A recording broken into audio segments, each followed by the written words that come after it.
Good morning. Hi. Hi. Is that a good morning? That's a good morning. I was just saying hi. Oh, okay. Just change it up a little bit. Yeah. Quiz. First day. See where your knowledge is. I think he wants you to look at it and look at each other.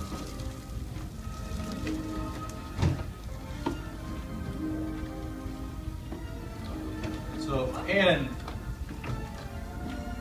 while you're doing these, which, by the way, if you're interested in these, you can find them all over the internet. One of the good things about the internet. You're welcome. As you're doing these, there are a few announcements as far as scheduling.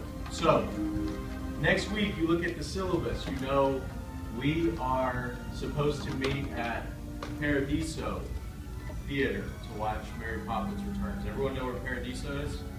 Okay.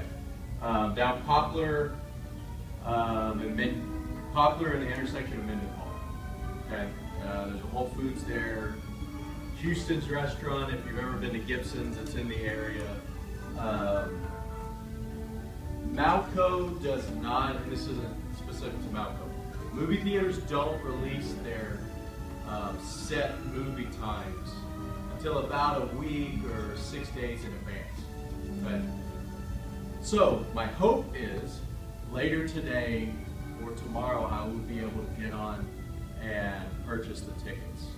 Now, for about time, I've been looking the last week or two, and it seems 12:35 p.m. is the closest approximate time to when we have class.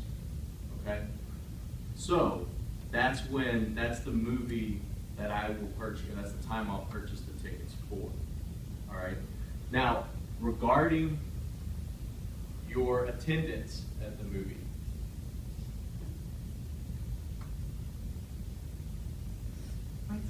regarding your attendance at the movie, if you absolutely cannot make it, that's fine. Okay? If you have another class conflict that you can't miss, or you can't get out of, or you have work conflicts, that's fine. Okay? This is something to be fun. This isn't, I don't want you to worry about, messing up your grade in here or whatever. Okay? It's fun. As I said, I've had people in the past who have taken the class and have been stressed out a little bit too much about the class, okay? So have a good time, all right?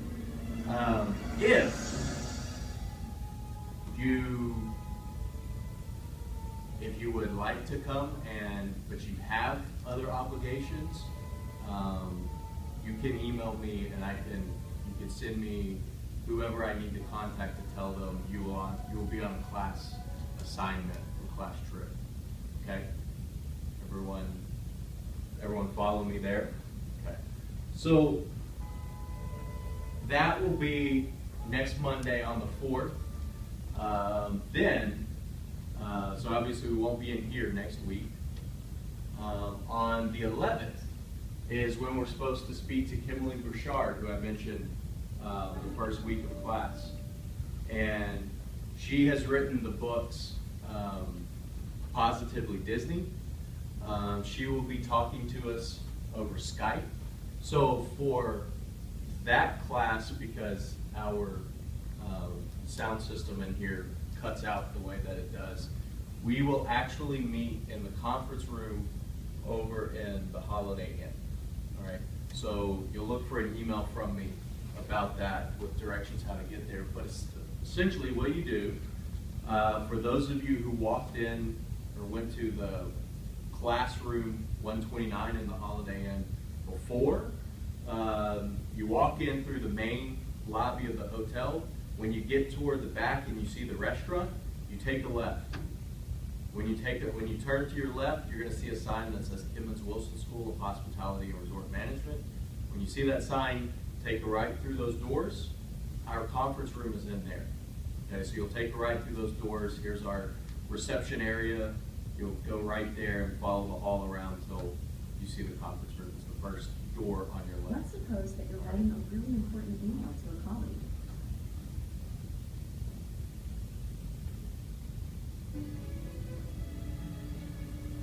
So, how are we doing? Anyone made it through all of them yet? Yeah. Really? Impressive. Anyone else? All right. So,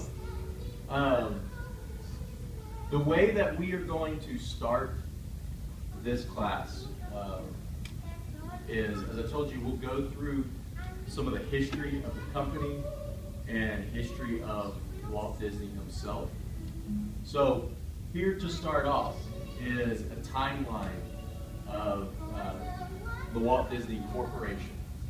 And it starts in 1923 when Walt Disney, the person, signed a contract to produce what were called Alice comedies.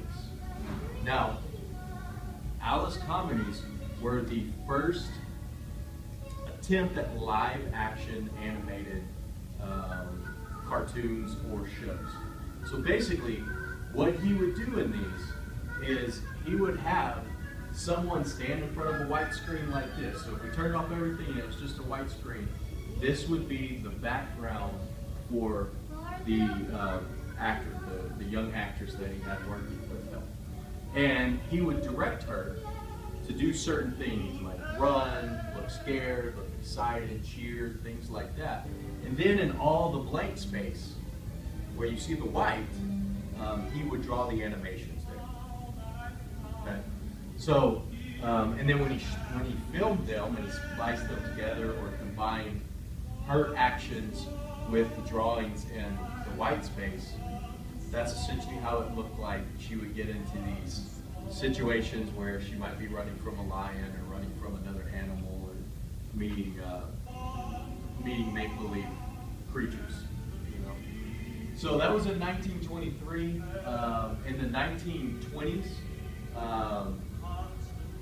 was a period of time where it was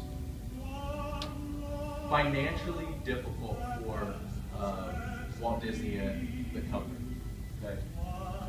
He had a series of companies that were successful to a certain extent, and then financial reasons, he had to file for bankruptcy in his early 20s, and he started Laugh Around, which if you're a Disney fan, you've probably heard of Laugh Around before. And when he first got his real big break that we think of, was in the 20s with Oswald the Rabbit, or Oswald the Lucky Rabbit. Does anybody know who that is? Anybody seen cartoons of Oswald the Lucky Rabbit? So here is Oswald the Lucky Rabbit.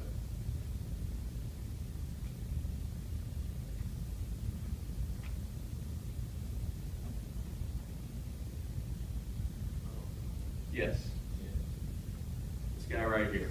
That is Oswald the Lucky Rabbit. He produced those for a series of time, and they were successful for him and his distributor.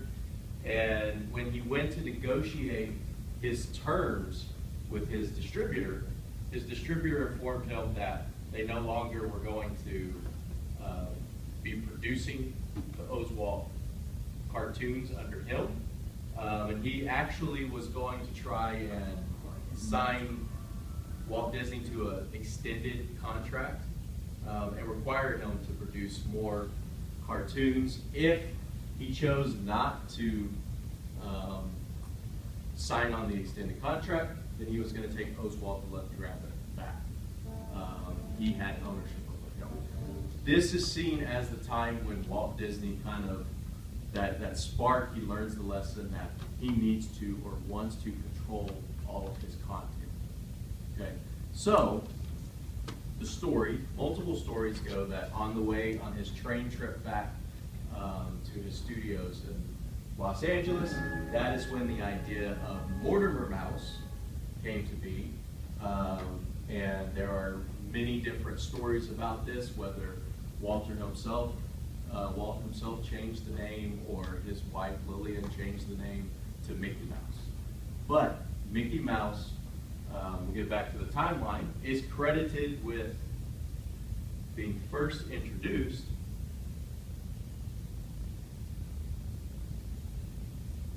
in 1928 with the first cartoon with sound, Steamboat Willie. Has anybody seen Steamboat Willie? Okay. So that was the first time that there was a cartoon and sound that were synchronized. Okay?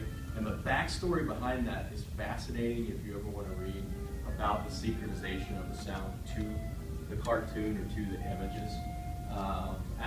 As with many, many things in this class, we are scratching the surface. If you want to look up more about it, I put notes on eCourseWare, links on eCourseWare where you can look up more information. Look in the syllabus at some of the books that I have listed. It's an ever-growing list of new books as I find them as they become available. For instance, right now I'm listening to a book about Marvel and DC, and so that gets into some of the talk of acquisition of Marvel by Disney. So, 1930, they released Flowers and Trees. This was the first full-color cartoon. Now, during this time, he was really using he was using these cartoons and these shorts to plan for a much larger project. What do you think that much larger project was? Not Disney World. It was the first animated full-length feature, Snow White and the Seven Dwarfs. Okay, so you see Snow White and the Seven Dwarfs is released in 1937. He followed that up with two pictures, or the company followed that up with two pictures in 1940, Pinocchio and Fantasia.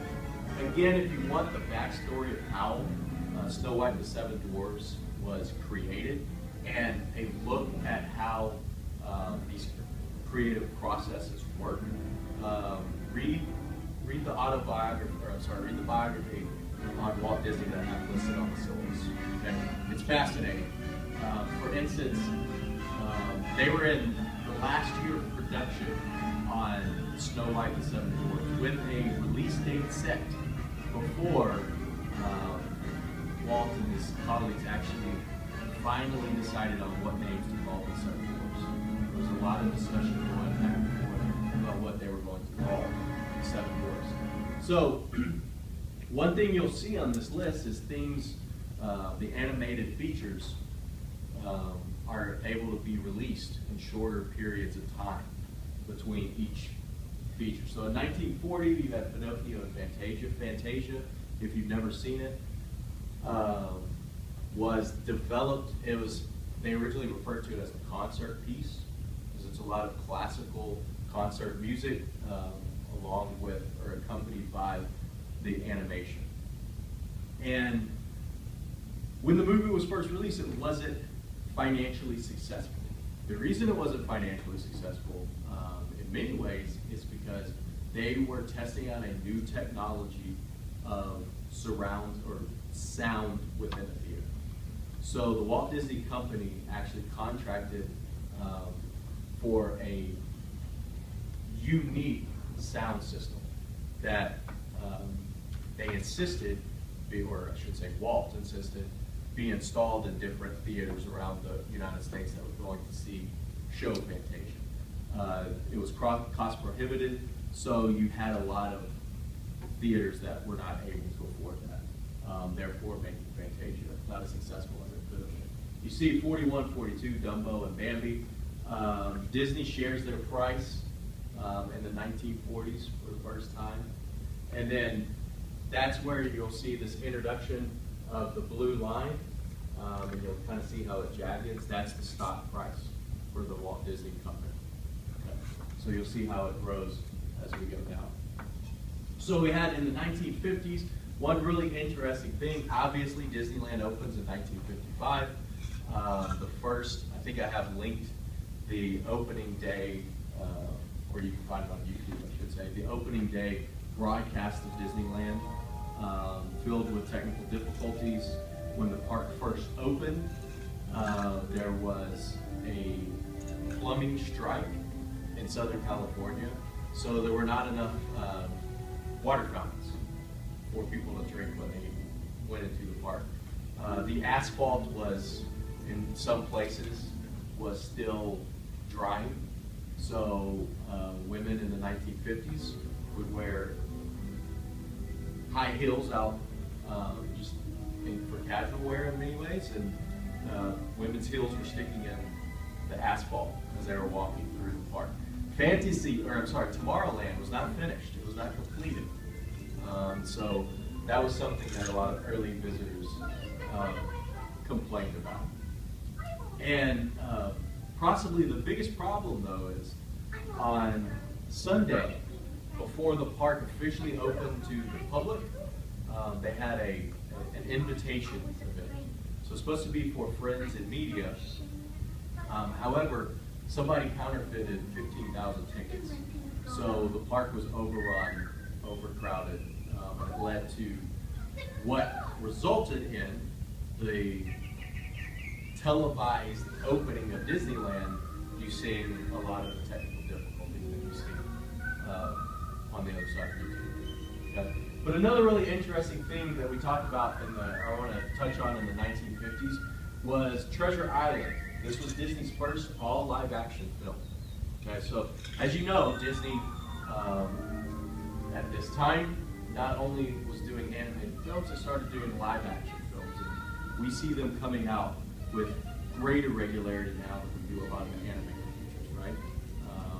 This year alone, we're going to see Mary Poppins. We also, Captain Marvel's coming out in March, Dumbo's coming out in March. If you extend over the summer, there's a series of live action movies that are coming out, Avengers Endgame toward the beginning of the summer.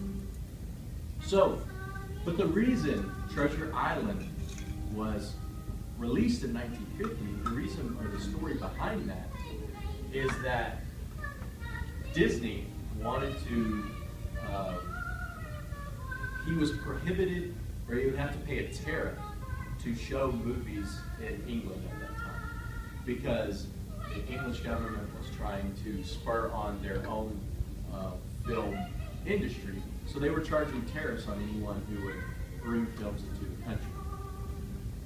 Walt Disney didn't have a place in England to start a company, didn't have the infrastructure in England to start a company. However, they could get around that tariff if they produced a movie in the United Kingdom. Therefore, Treasure Island being the first produced live action film, and it was produced in England, so basically he could get around having to pay a tariff to show that movie in the country. Right. As we go down, you'll see a series of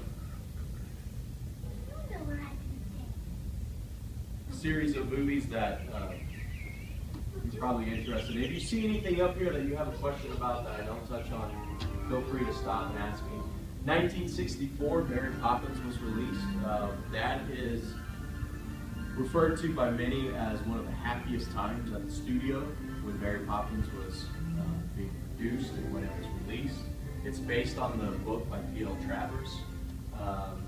And the company tried for over 20 years to get the rights to that movie. If you've seen the movie Saving Mr. Banks, that gives kind of the dramatized version, or the theatrical version of the production of the movie and how the studios consulted with P.L. Travers.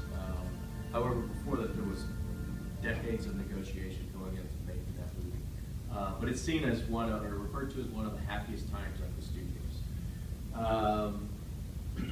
During the 1960s is when they were planning Walt Disney World. We'll talk more about Walt Disney World when we get into the parks later in the semester. But there were some very difficult legal negotiations that had to be done in order to open Walt Disney World. And one thing that Walt was personally, or according to historians, one problem he had with Disneyland was they didn't have enough land. to control everything around the park. Has anyone ever been to Disneyland? Okay. So they didn't have enough land around the park to be able to control what was going in those places. So in the 50s, late 50s and 60s, you had fast food restaurants, motels, you had everything pop up around Disneyland. That, in his opinion, really took away from the allure of going to Disneyland and going to the Magic Kingdom. So he wanted a project where they had enough land to develop as much as they wanted, to do whatever they wanted with the land. So, late 1950s and early 60s is when they started to look at how to, or where to develop a new project. They looked at many different areas, talked to many officials from many different cities, St. Louis, Missouri being one because of the proximity to his childhood home of Marceline that he identified with, Niagara Falls, New York. But they ultimately settled on Central Florida, and they settled on Kissimmee, right outside of Orlando, because that's where I-4 and the Florida Turnpike were going to intersect. Seeing as they needed, it was going to be a park for a lot of out-of-town guests, a lot of visitors. They wanted easy access to it, unlike Disneyland, where there are a lot of locals that go to Disneyland. There are a lot of tourists that go to Walt Disney World. So during the 60s is when all of the negotiation was going on. They bought the land for Walt Disney World, much of it, most of it, almost exclusively in secrecy. So they had people going and making deals on buying large tracts of land without letting people know it was Walt Disney and the studios who were buying the land. Obviously, as soon as people found out that it was Walt Disney that was buying the land prices shot up. Okay, so they were able to purchase, and I can't remember the exact figures, but they were able to purchase the land in Walt Disney World on a much lower rate per acre than they did Disneyland. And Walt Disney World is much, much, much larger than Disneyland. It's about 40 square miles of the land that covers Walt Disney World. Okay. He passes away in 1966. The company has to sort of take a breath, figure out what they're going to do. His older brother, Roy Disney, who was the business manager or the financial manager behind the company, steps in, and he is the one who is responsible for calling Disney World Walt Disney World, because he wanted the world to know that it was his younger brother's idea. This is what he wanted to do. So 1971 is when Walt Disney World in Orlando, Florida opens. That was just the Magic Kingdom, the Polynesian Resort, and the Contemporary Resort. Those were, and then golf courses and Bay Lake was there. Now, in order to open Walt Disney World, they actually formed two different cities and municipalities in the Reedy Creek Improvement District to be able to have the legislative power and the voting power to create and develop the land the way they want. So, Walt's major interest in developing Walt Disney World was Epcot. How many people have been to Epcot? Okay. So the original idea for Epcot, it was originally called the Experimental Prototype Community of Tomorrow. It was going to be a working, living city, okay, where it was going to have residents that live within the city of Epcot. If you've ever been to Walt Disney World, or if you've ever been to the Magic Kingdom, sorry, and you've ridden the Wedway People Mover, you go by a diorama of what his vision of, or what the working vision of Epcot would have been, called Progress City. All right.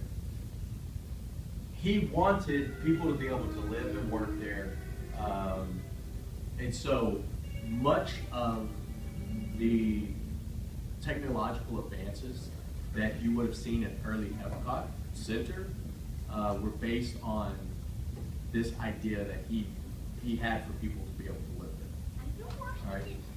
Now, once he passed away, the company went through and talked about how it really became more and more apparent how difficult or almost impossible it would be to have a living community at Epcot Center.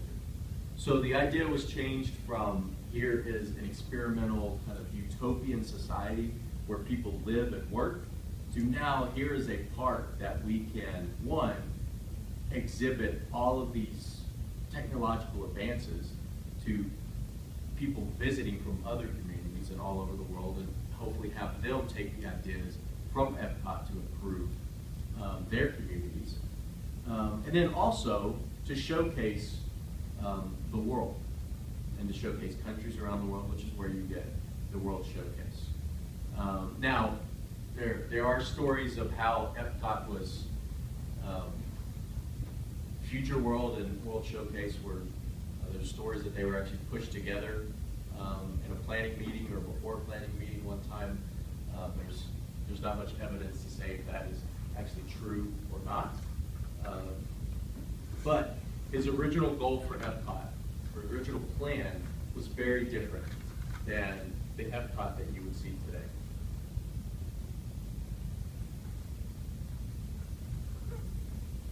Very importantly, 1976, the Congress extends the copyright terms, meaning that the company retains their rights to Mickey Mouse and others. 1981, this is a landmark in the company because that was the first time that they released home videos. Right? And a lot of people in here, I imagine,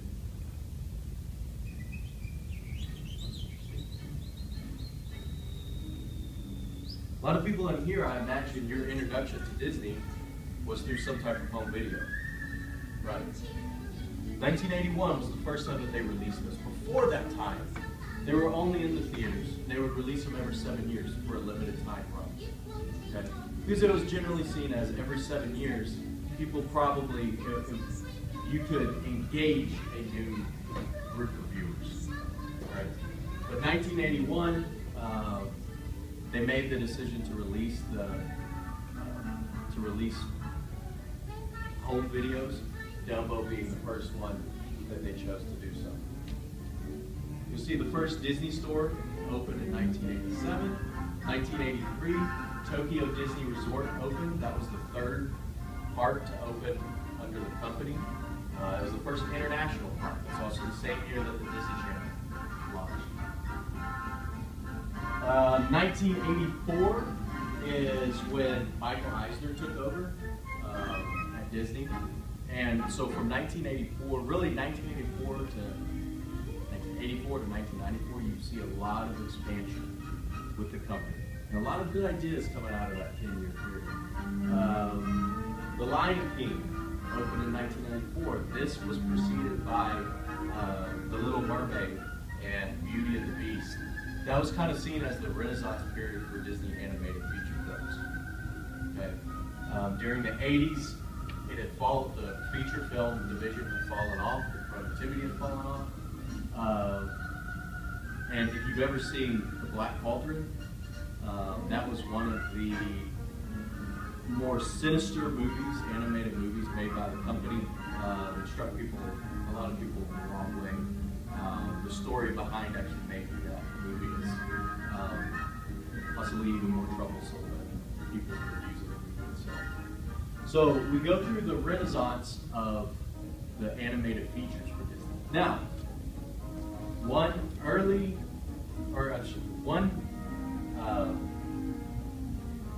negative of Michael Eisner's first 10 years at the company, Disneyland Paris opened in 1992. It was originally called Euro Disney. Okay. This was a very, very expensive product. For instance, when they were designing the Storybook Castle that is in Disneyland Paris, the argument was made that, look, you're going to build a castle in a portion of the world where there are real castles. This is going to look very cheap to visitors. So they spent a large amount of money building that castle. It was not financially profitable for a very, very, very long time, even leading the company at various times to contemplate and debate if they wanted to divest from the Euro Disney. Now what you see as Disneyland Paris and Disney Studios much more aligns with what the rest of the company and the parks are doing. However, that was one of the early signs of trouble during that 10-year span. 1996 is when Disney acquired ABC. So properties like ABC and ESPN, their relationship started, the ownership started in '96. Now, interestingly, almost to come full circle, when the Disney Corporation, Walt Disney was creating Disneyland, they tried to get funding from many, many different sources, and one thing they tried to do was get funding from television channels. ABC, being the smaller television channel at that time, or network at that time, they're the ones who agreed to invest in Disneyland.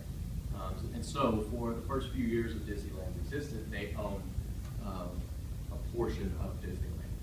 They also, as a way to raise money for the network, had Walt produce weekly shows that were called first Disneyland, and they evolved into the Wonderful World of Disney, and you've probably seen some of these on YouTube if you've ever looked for them.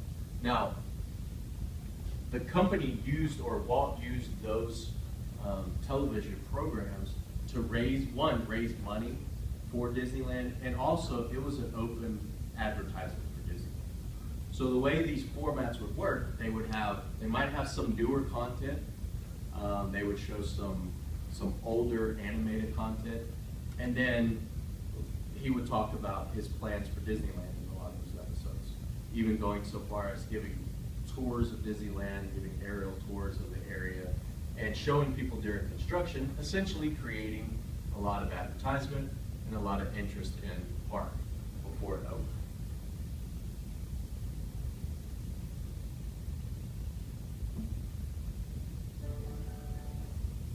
It's nothing quite as magical.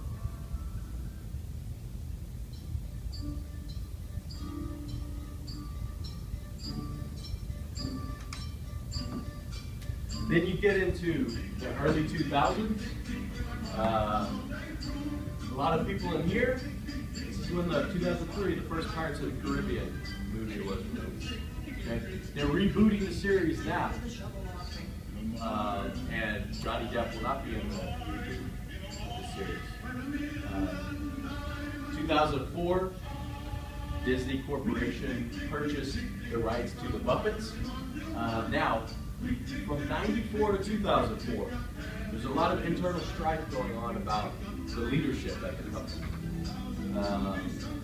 1995 is when Toy Story was first released.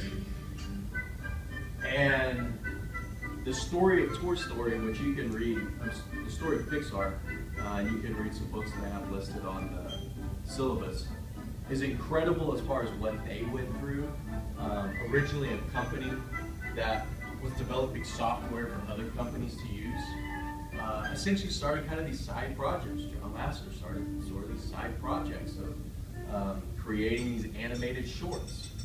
Luxo Jr., which if you've seen the Luxo lamp, that is one of the most iconic logos of the Pixar company. That was the first animated feature or animated short that received acclaim that the company made. In order to afford to produce Toy Story, they actually worked with Disney on that. Disney did not own Pixar at the time. And Pixar had essentially had to sign a contract that was not very beneficial for them.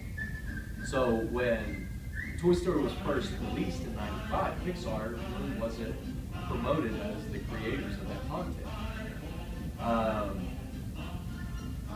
A lot of the and if you're interested in reading more about this or listening more about this, listen to the Disney War. It's on the syllabus. It's very, it's about Bob Iger, Eisner's time at Disney.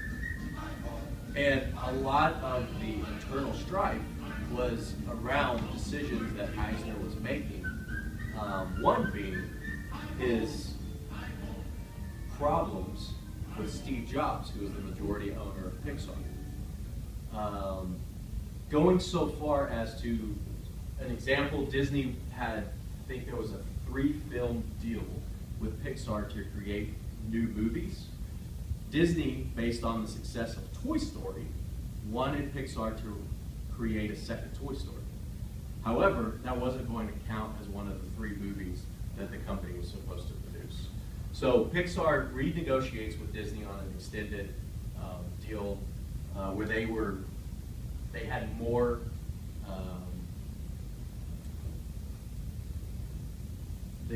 more exposure, for their movies being Pixar films.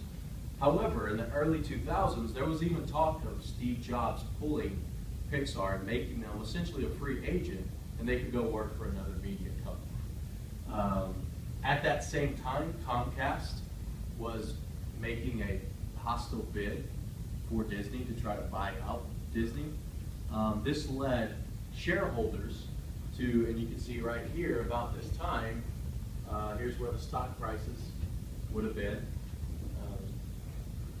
under $20 a stock. They led stakeholders or stockholders to essentially push out Eisner.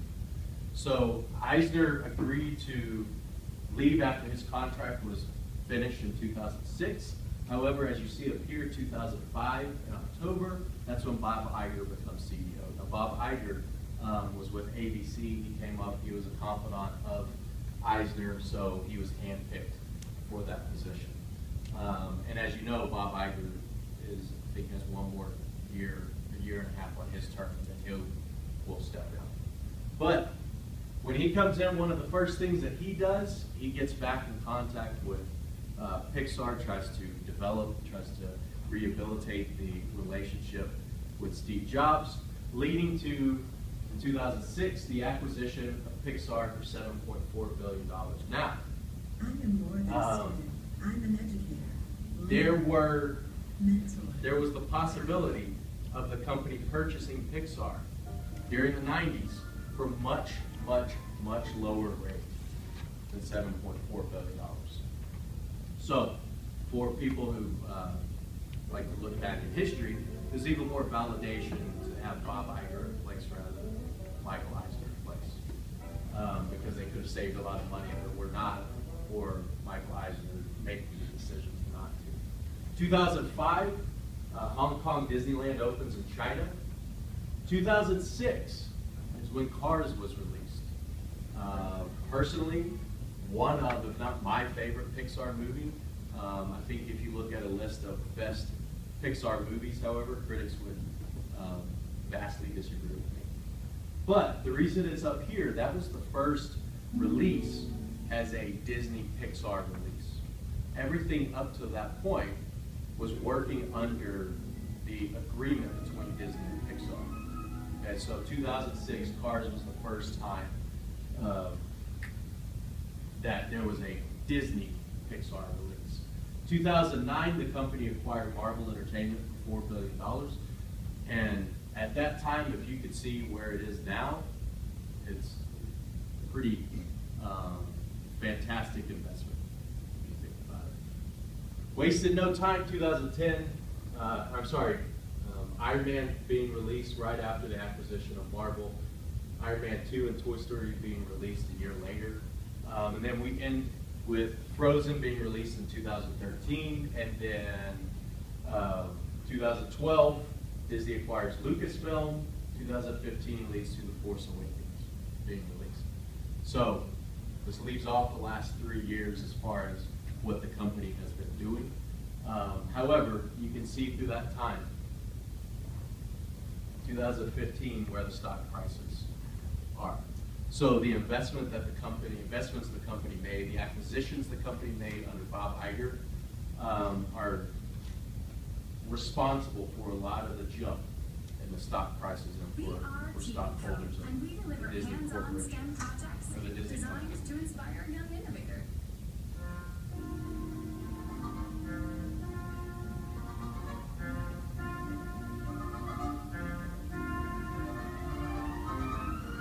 Let me see. I actually have a Wikipedia page.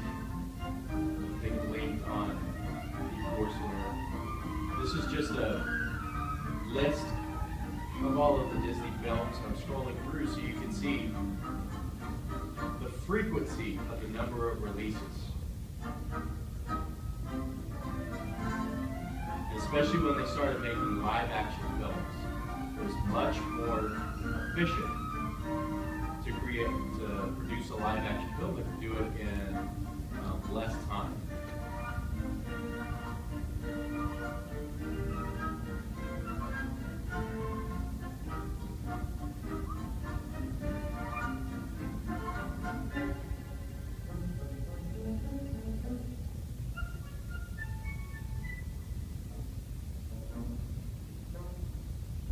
So you can see the number of releases in 1973, 74, 75 alone, how it's growing.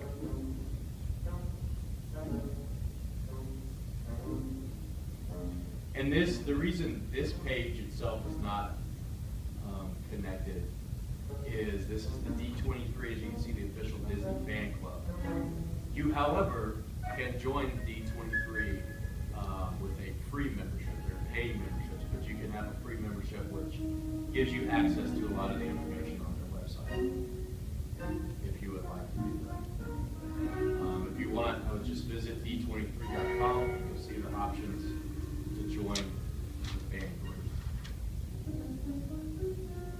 Mighty Ducks, 1992, led to the expansion and the creation of the NHL franchise Anaheim Ducks.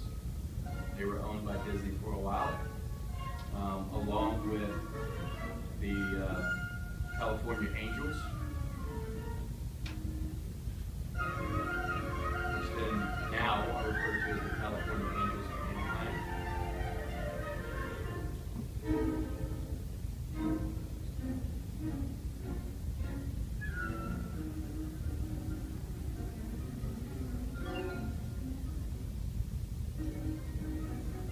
We're almost there, everybody.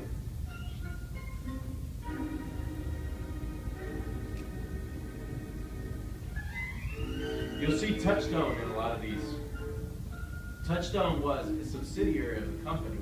It was a different label that the company could create so they could release movies that were focused more toward young adults or adult population.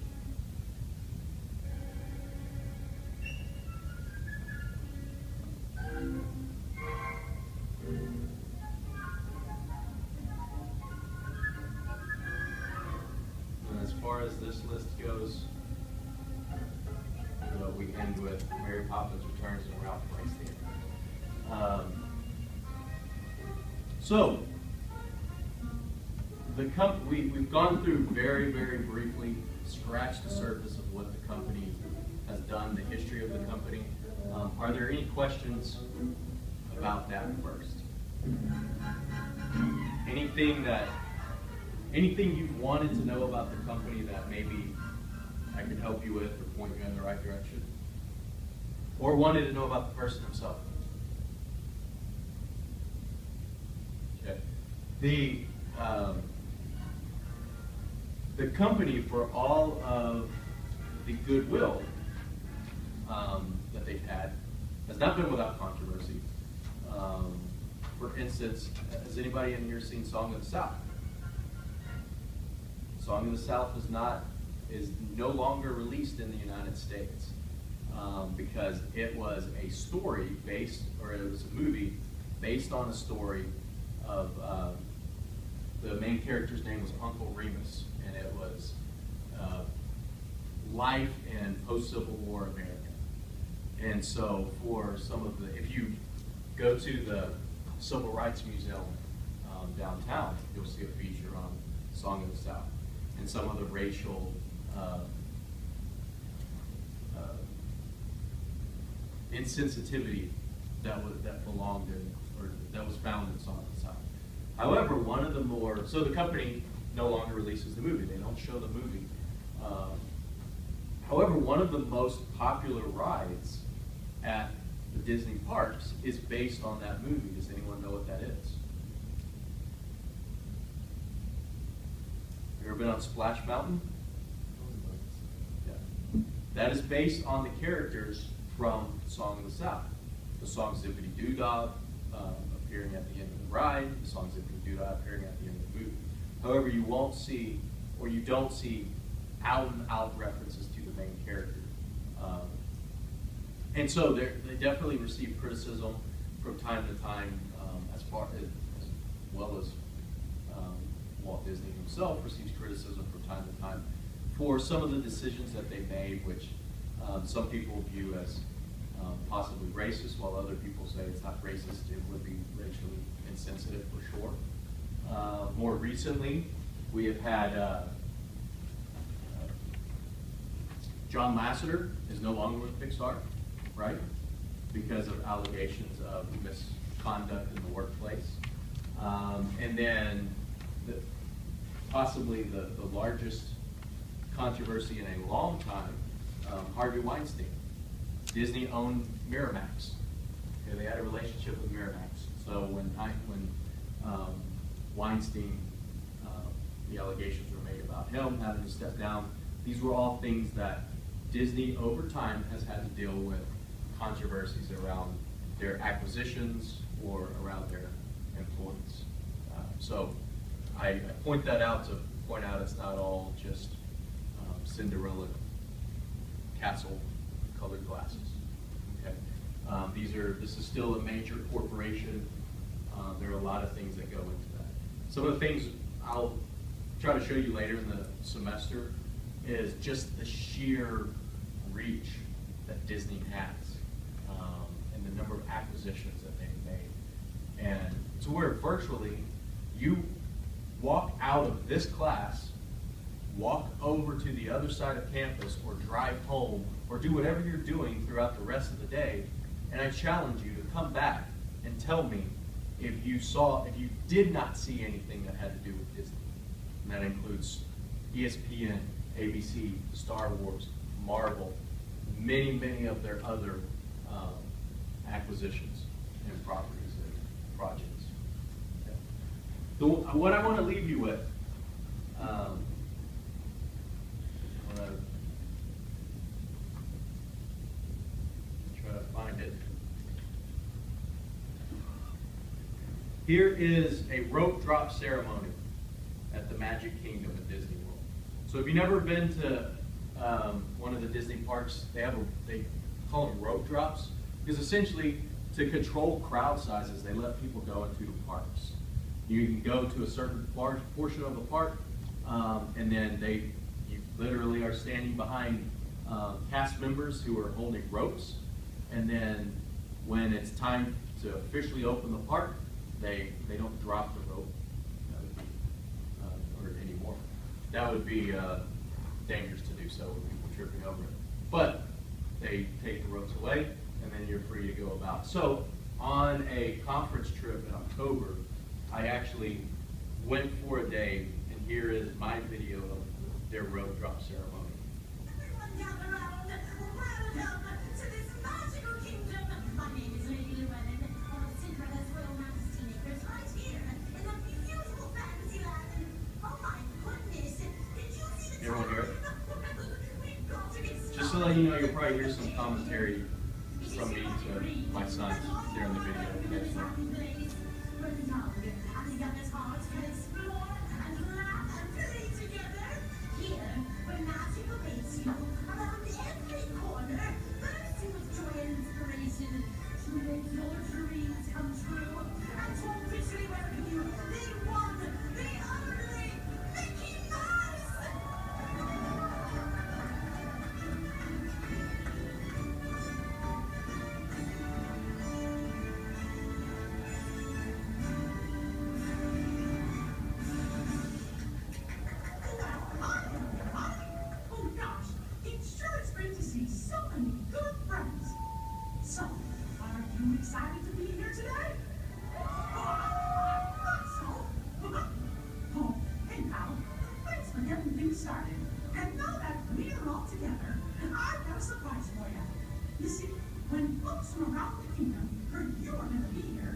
service perspective, you hear what he said. When folks around the kingdom heard that you were going to be here, it's all based on kind of your personal experience, trying to make sure you feel like you were there. That's one reason why you go to the Magic Kingdom. You park, and you either take a monorail to the Magic Kingdom or you take a boat to the Magic Kingdom. You don't park right in front of the park because it's supposed to feel like you're in a different world and you are the special guest there.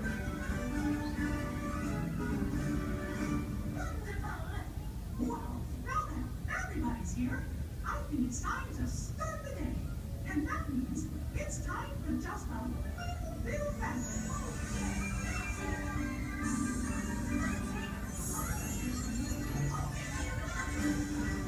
Is someone in need of magic? Oh gosh, it's the fairy godmother. She must have had you, Mickey. Why, hello everyone. Oh my, look at all of you. So many smiling faces, including yours. Now, how can I be of assistance? Well, do you think you can help kick off our magical day? Oh, of course, my dear. Oh, and I don't just the trick, but I need everyone's help with the I'm obviously an amateur on the count camera of three, operator. we're all going to say, bippity, boppity, boo. Here we go. 1, 2, 3, bippity, boppity, boo.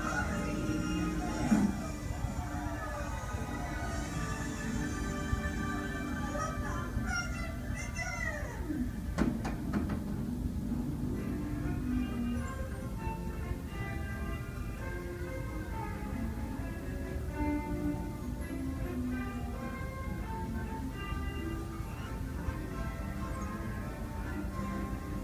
And I'll tell you, if you've never been, I mean, it's a special thing. It's an emotional experience. I'm pretty sure I'm tearing up on the other side of them. Because their whole premise is, like I said, to base it on how lucky they are to have guests there. Okay? So throughout the rest of the semester, those are some of the things that hopefully I'll impart on you, not just kind of the history and what they've done, but how you can use that in business, you can use that in personal situations to create memories for other people. As far as the schedule, remember, next week, I'm going to send you an email as soon as I buy the tickets.